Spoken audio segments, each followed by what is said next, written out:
Q3 2024 results have been good. It's highest ever quarterly sales at around 7.5 billion.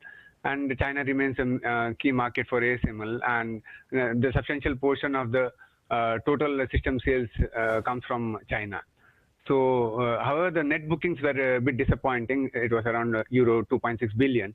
So, and it's the lowest in the last 4 years. That's primarily because of the slower ramp of the new nodes at the logic customers, basically, and which has changed litho demand timing, and slightly slow down in capacity additions in memory. However, what we can look for is the memory represents 54% of the order bookings in Q3. That's something and that's doing good. And going forward in Q4 2024 also, the guidance provided is quite good, and it's basically because more and more number of the UE technology is being leveraged to DDR5 and HBM and expansion of DRAM, and that's probably going to drive the revenue growth for ASML in the longer term, basically.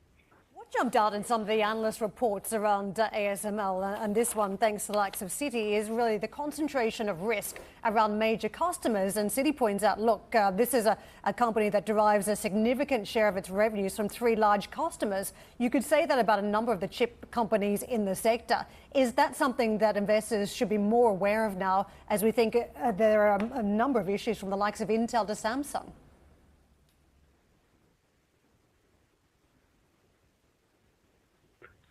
Yeah, basically, if you look at the longer term, right, recently they have commissioned the second high-NA tools also. That's going to drive the revenue growth for the later part of the decade. So if we check the adoption of UE in memory, increasing the number of layers, and then leveraging the UE technology to drive different innovations, basically, is going to help ASML in the longer run. Yeah. So this could be a slight weak quarter on order bookings. However, we still believe that the ramp of in foundry, if you look for the ramp up of 2-nanometer technology, then FinFET to GAAFET transitions is there, and there are few issues in terms of yield, because of which the orders for the tool makers have been pushed for a quarter or 2 quarters. But however, coming from the second quarter of 2025, definitely. Both logic and memory is going to drive net revenue sales for ASML. Look, the key question for me, sir, is when do AI chips become as commoditized as the rest of the global chip market as well? Because when they do, the premium that this sector is trading at is going to dissipate and disappear very, very quickly. How long can NVIDIA keep the moat? How long can AI chips be the one shining star amidst all the clouds as well? Can you answer any of those questions?